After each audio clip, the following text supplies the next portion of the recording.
Vamos conversar com o psicólogo clínico Dr. Júlio Pérez. Ele é doutor em Neurociências e Comportamento pelo Instituto de Psicologia da USP, escritor do livro Trauma e Superação, o que a psicologia, a neurociência e a espiritualidade ensinam. Ele já participou de inúmeros programas de televisão. E olha, doutor, alegria, satisfação, honra para nós recebê-lo. Muito boa noite. Honra toda minha, prazer estar aqui novamente, boa noite. E hoje para falar de um assunto que cada vez mais a gente tem percebido. Avião causa medo. Antes era o medo teórico, agora cada vez mais a população brasileira está chegando próximo dos aviões, entrando nos aviões, viajando de um lado para o outro e o medo. De onde vem esse medo, doutor? O que acontece? Olha, as causas das fobias são multifatoriais, quer dizer, a gente nunca tem uma origem única para o fenômeno fobia, em termos gerais, o que significa dizer que as pessoas que sofrem a fobia e que não é meramente um medo de avião, não estão propriamente relacionadas com uma causa específica. São vários conteúdos convergentes a esse sofrimento muito limitante que acaba atrapalhando, como vocês sabem, viagens familiares, o âmbito profissional é severamente impedido, limitado, assim como o divertimento pessoal, o lazer e tantas outras dificuldades, né? Agora, vale lembrar que entre essas causas, o trauma psicológico figura entre uma das mais importantes causas das fobias específicas, como o medo de voar de avião. Mesmo que a pessoa não tenha tido uma experiência concreta, porque eu conheço gente que morre de medo de voar, eu digo, mas já fez alguma experiência traumática? Não, nunca nem passei perto de um avião. Como é que se explica isso? Aparentemente, a pessoa não consegue localizar, né, não consegue justificar essa dificuldade. Mas na psicoterapia há um processo de dissecação do histórico do indivíduo. Um exemplo que pode tranquilamente mostrar isso, um paciente que me veio com a fobia de viajar de avião e o que o incomodava era aquela sensação de perda de gravidade, o frio na barriga.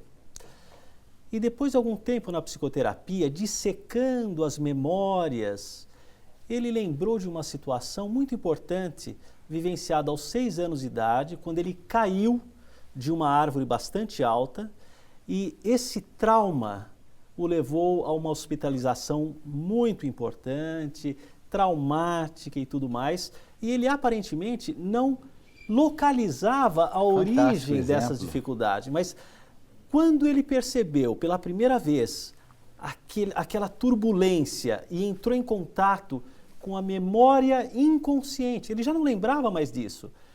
Aquela memória reverberou e veio à tona um grande medo. Isso é perigoso. Eu entrei em alerta, porque eu posso sofrer isso tudo no plano inconsciente. Aquelas experiências dolorosas, traumáticas, de hospitalização, de dor, de privação, de possibilidades que eu tinha naquela tenra infância, do 0 aos 6 anos, né? Ele tinha 6 anos de idade só.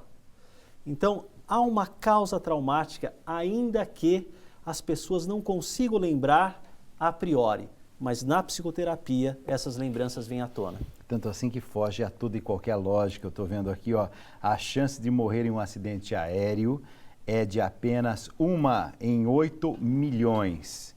Mas para você ter uma ideia, andar de carro, a chance de perder a vida é de 1 em 18.800. Olha a desproporção. É absurda, né? Agora, mesmo esses dados de realidade não são o bastante para atenuar a expressão fóbica, porque o indivíduo entra num estado de alerta como se houvesse uma iminência de uma situação catastrófica por ocorrer. É realmente desproporcional. Vale lembrar que a fobia é que traz esse imenso sofrimento, não o medo fisiológico. O medo fisiológico é saudável, faz parte das principais emoções, né? e nos protege. Então, eventualmente, eu posso sentir medo, você, qualquer outra pessoa, numa turbulência, quer dizer, eu administro a situação. Agora, a fobia se caracteriza por um tipo de sofrimento que o indivíduo não consegue administrar. É relativamente superior à capacidade dele de lidar com aquela situação. É uma imensa magnitude e que o arrebata. No entanto, aos poucos, ao longo da psicoterapia, essa pessoa vai entendendo que a fobia também simboliza uma série de eventos dolorosos, difíceis ao longo do desenvolvimento dele, caracterizando situações sem saída. Esse é um aspecto muito interessante. O indivíduo vivenciou no passado, geralmente, situações muito importantes relacionadas a sem saída. Na adolescência ou na pré-adolescência, na própria infância. E essas situações são cumulativas e simbolizadas em determinada época da vida em uma expressão fóbica. Por isso muitas pessoas acham que a fobia vem do nada, mas não. Existe um processo de resíduos cumulativos de várias situações e que o indivíduo se sentiu pequeno em relação àquele grande evento. Ele não tinha saída, seja no âmbito familiar, por desamparo, ou em relação a uma formação rigorosa no campo escolar, ou grandes exigências, severas exigências, que ele não dava conta, ou um filho mais velho que tinha que se responsabilizar por outros irmãos, sendo ele criança igualmente, sim, ou mediar a dificuldade de relacionamento entre os pais, quer dizer, uma responsabilidade superior à capacidade do indivíduo de lidar com aquilo. Doutor, a Edina, é aqui de São Paulo, está dizendo assim que acabou de descobrir o programa, está amando. Edina, seja muito bem-vinda, todas as noites estamos nós aqui. A minha filha, diz ela, adquiriu fobia na gravidez. Tem algo a ver com a própria gestação dela? Pode ser um estímulo desencadeante. Como eu disse, nós observamos na superação dos pacientes que apresentam fobia várias causas para essa mesma expressão fóbica, esse mesmo sofrimento. Talvez durante a gestação, porque a mulher fica mais sensível, mais temerosa. Como será o nascimento? Queira Deus que venha saudável meu filho, mas será que ele está bem? Ou tantas preocupações, envolvendo essas expressões, que esse fator de sensibilidade gestacional pode ter deflagrado um conteúdo lá de trás. Que estava lá, embaixo do tapete. Embaixo do tapete e que veio à tona por esse estímulo desencadeante. A Rosana da Silva de Caxias, no Maranhão, ela está dizendo assim, medo de avião, doutor, é uma espécie então de síndrome do pânico. Entendi direito? Veja só, a síndrome do pânico, assim como as fobias específicas, estão dentro de um guarda-chuva que nós chamamos de transtornos ansiosos.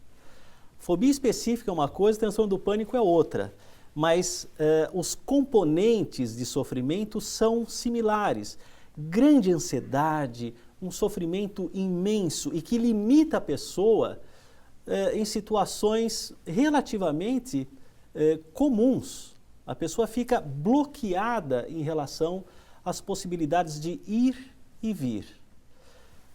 Essa ouvinte, essa telespectadora, falou sobre o período de gestação. Eu lembrei de um caso interessante.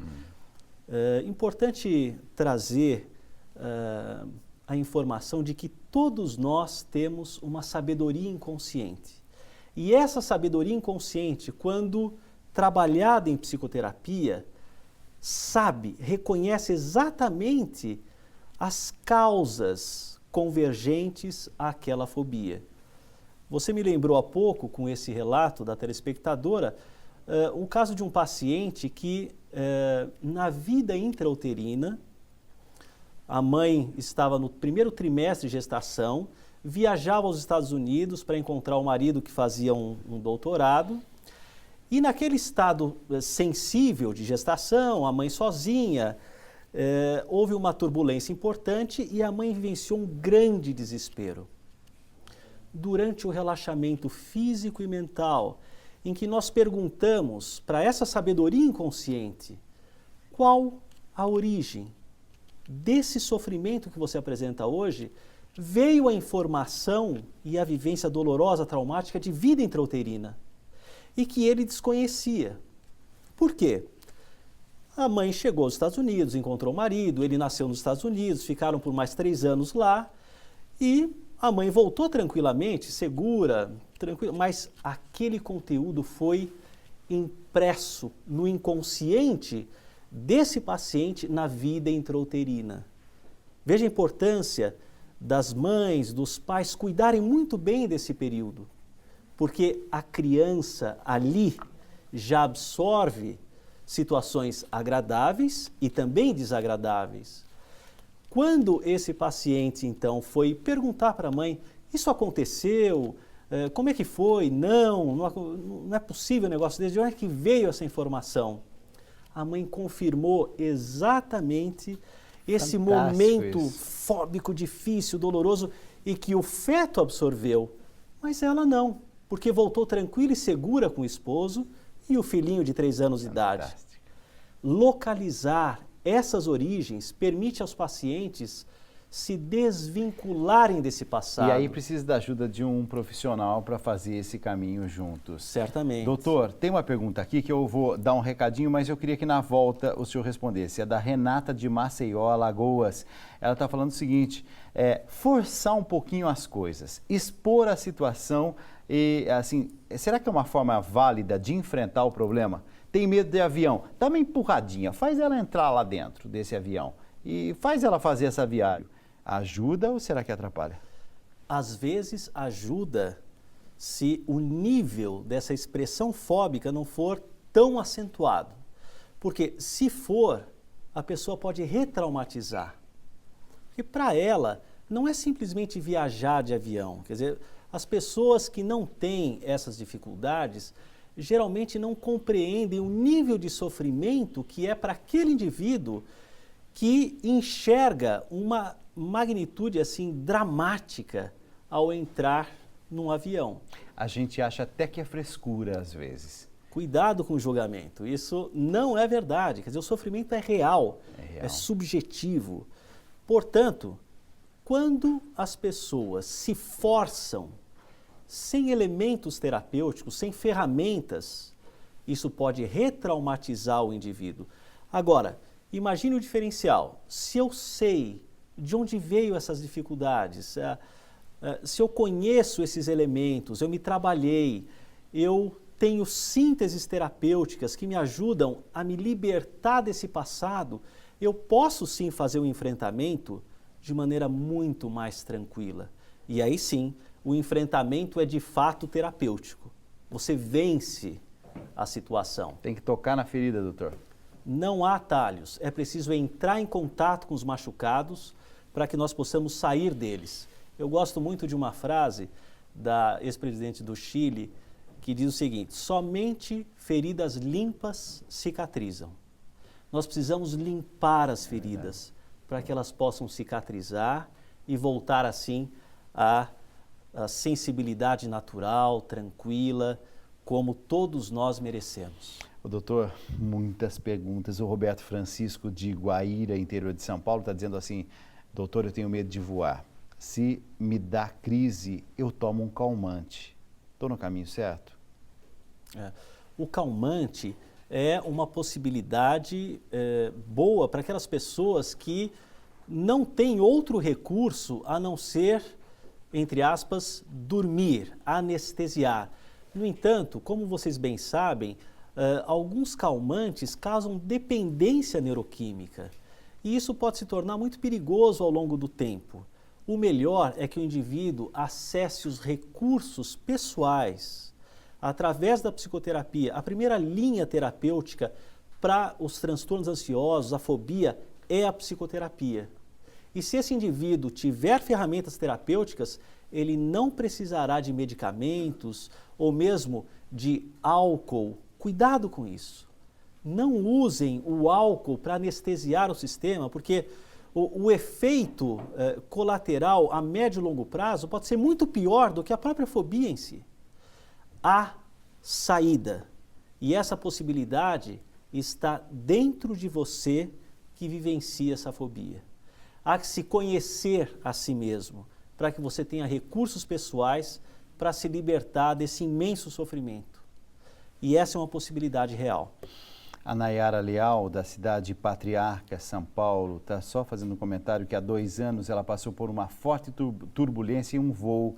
A partir desse dia, ela passou a ficar sempre desesperada. Um mês antes de uma viagem, ela já se sente toda assim, em sofrimento. A Nayara. É isso mesmo. Nayara, isso acontece com muitas pessoas. Eu não estou minimizando a sua dor, em hipótese alguma.